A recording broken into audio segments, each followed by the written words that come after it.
Governor, thank you for joining us. Thank you. It's my pleasure. Welcome to South Carolina. Thank you, Governor. Well, you've made the news that you are endorsing or have endorsed Governor Romney. I'm curious, last May, you at least seemed in a quote troubled by his health care, that he hadn't at that point satisfactorily told you his view on the national health care, Massachusetts health care. What changed? You know, I think what you saw me go through is what I think we're seeing a lot of Americans go through, which is the thought process of how are we going to get to who's going to be the perfect person to take on this country during this time. And so a lot of what I thought about was, what are the issues that are important to me as governor of a state?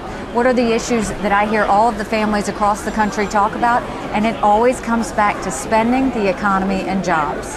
And what I know now is there's a lot of chaos in what's Washington, D.C., and we need no more of it. And so the first thing I thought of was we can't have anybody that's related to Washington. The second thing is this isn't about what you say. We need someone that's actually done it. And when you look at Governor Romney's record, he's taken broken companies and turned them around. He's taken a weakened Olympic system and made it a successful source of pride for this country.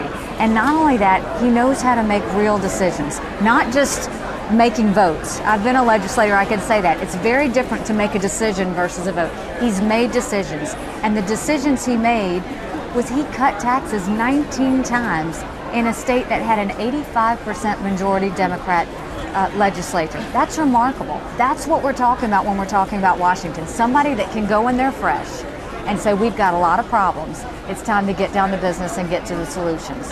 You know, the other side is Michael and I are a military family. Military is very important to us and a lot of troops across the country.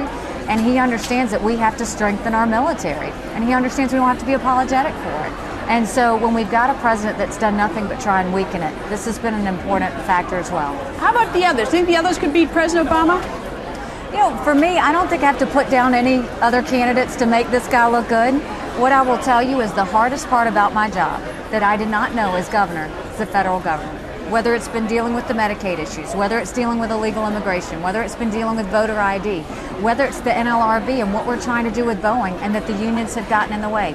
I need a partner. I need a partner in Washington. And what I've known this past year as governor is I don't have a partner right now. When I tried to protect jobs from Boeing, I had a president who was working against me trying to get them out. So what I am looking for is someone that understands how business works, someone who understands strengthening private sector is the way to go. And so I don't think it's about what the other candidates can or can't do. I just want to focus on the one that I know can do it and has proven it. Governor, I don't want to make it sound like a prom date. I just saw your wife talked about it. I'm sort of curious, the behind the scenes. Many wanted Governor Haley's endorsement here in South Carolina. All the other candidates, did she call you and tell you? I mean, how do you swing this one?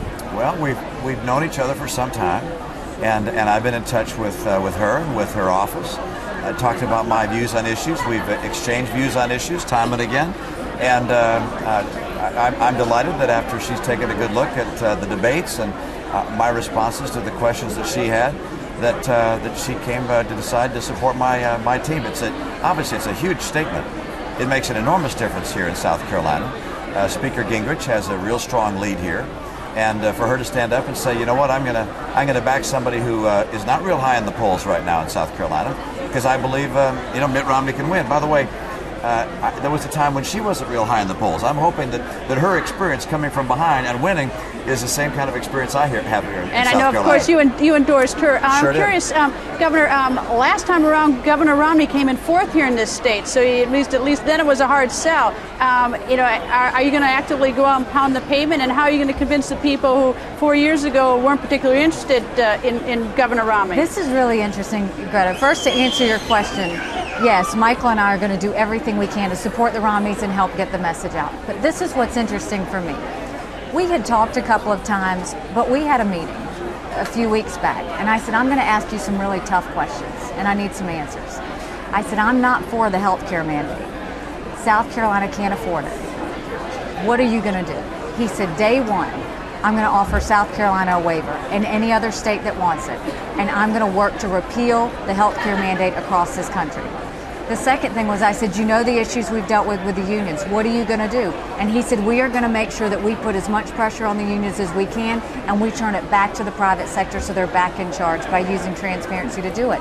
I brought up the Yucca Mountain issue, which so many of the states have had to deal with. And I said, how are you going to be able to handle that. And he said, you know what, we're going to make sure that promises made are promises kept. And whether we go and put that waste in another state or give those states their money back, we're going to solve problems. And the reason I bring this up is in 2008, I endorsed him. I saw a candidate who very much wanted to win. In 2011, what I see is not a candidate that cares about winning. This is a leader who's ready to actually be president. What changed? What changed? You know what I see is I see a calmness in him.